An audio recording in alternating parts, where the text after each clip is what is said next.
Tignan nyo kagaguhan yan. Di ba? Yan ba nasa katinuan ba utak nitong animal na to?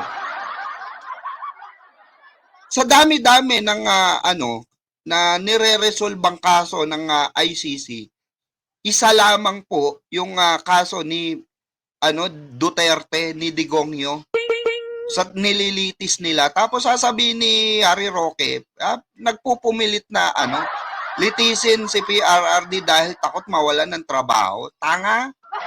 Hindi ganun yun, bobo. Kahit na walang kaso na kahit wala si Digong diyan, aandar ang ICC dahil marami silang nililitis na kaso internationally. Tanga. 'Di ba? Basta didilis, mga kababayan, asahan natin bobo at tanga talaga eh. Tama nga si Attorney Gadon no? Attorney Gadon, shoutout, Merry Christmas po Tama talaga sinabi mo eh. Kahit anong taon, ang DDS, ang didilis, bobo at tanga. Oo. Kahit magbago pa ng administrasyon sa susunod, ang mga DDS, bobo at tanga. Totoo yun yung sinasabi ni Attorney Gadon. Naniniwala na ako. Ito, tignan nyo. Oh. Tignan nyo yung siya. Diba? Nasa katinuan ba tong animal na to? Diba? Wala na sa katinuan to. Hayop na to eh. Oh. Mungkatin mo, sabihin mo ba naman sa ICC, ayaw mawala ng trabaho. Sabihin mo yan kay Kaufman, bobo. Sabihin mo yan kay Duterte, ayaw ka nga makita ni Digong eh. Oh, bakit hindi makapasok po si Harry Roque sa loob? Oh, ng mismong loob ng ICC.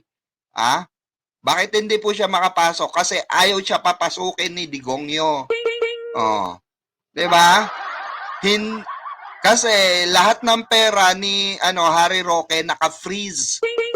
Oh. 'Di ba? Naka-freeze po lahat. Oh, kaya yan tanga na yan. Wala tayong mapapala diyan. Oh, lalo na kayo mga DDS, wala kayong mapapala diyan kay Harry Roque. Oh.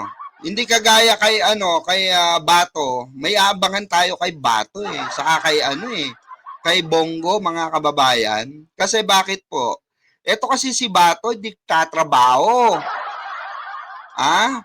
Tama, di nagtatrabaho tong si Itlog, no? Itong mukhang itlog na pugo na ito, hindi po tatrabaho. Ito po yung dahilan kung bakit hindi po siya nagtatrabaho, mga kababayan. Napag-alaman natin, na ito pa lang si Bato, mga kababayan ko, ay natatakot. Oo, natatakot po. Saan po natatakot? Sa ICC. Oo, sa ICC. Kasi nga po, pag siya po ay nakulong, mga kababayan, pag siya'y dinerecho sa ICC, siya po ay walang pambayad ng attorney's fee.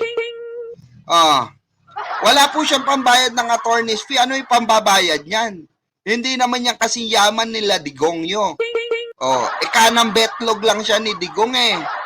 Diba? Ano yung pambabayad niya? Wala po. Kahit na sabihin natin, makakakuha siya ng ng attorney niya, siguro pinakang the best na niya na makukuha na attorney, sino? Si attorney, sino po? Senador Marco Beta. Pero tagilid pa siya ron kasi nga, si Marco Beta, attorney dipulpol, tabla-talo eh. Either tumabla ka or talo ka. Attorney dipulpol, di tarantado yan. Tignan nyo, sa katarantaduan niya ni Marco Beta, tignan nyo nangyari kay Diskaya, di ba? Nag-attitude. Namamakyu. Dahil bakit? Nagpauto kay Marco Beta. Ako bahala sa inyo. Sino nagbigay ng mga script nila? Si Marco Beta, di ba? San humantong ang Diskaya? Ayun, kulong. Kaya ganun din mangyayari sa'yo, Bato. Pag kinuha mo si Marcobeta, nag-isip-isip ka. Kung gusto mo naman yung laging si attorney laging talo. Sino? Si Talo Topacio. Si attorney Talo Topacio. Wala pang ipinanalo kahit isang kaso. Puta, napapalibutan kayo ng mga attorney dipulpul talaga eh. Kaya po takot si Bato eh. Kaya natatakot. Natatakot to si Bato na na lumantad. Kasi kakalad ka rin na siya eh. Wala naman siyang wala naman siyang pambayad na kagaya ni Digongyo na pinapasahod niya kay Kaufman, binabayad niya buwan-buwan is 144 million pesos, mga kababayan. 'Di ba? Saan kukuha si Bato noon? Puta. Tignan nyo nga, namumundok na lang doon sa asyenda niya sa Davao.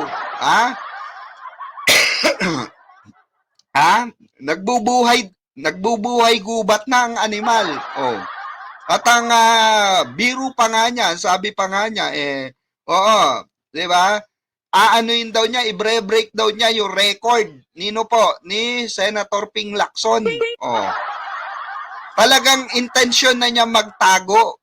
Sino nakapagpatago sa animal na ito? Sino po? Senator Trillanes. Ganon ka-weak itong mga ito. Ganon ka bayot. Puta, sagwa mong bayot, kalbo ka. Puta, skinhead ka pa naman, di ba? Yung mga skinhead, pang mga bilibid yan eh. Di ba? Pang mga maximum security compound yan. May mga death penalty na, di ba? Eto si Bato, malupit eh.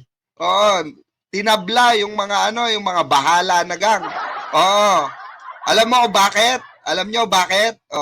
Siya po yung kaisa-isa na na sintensyado ng bayot. Kalbong bayot. Siya po yung kauna-unang nagpa-skinhead pero bayot.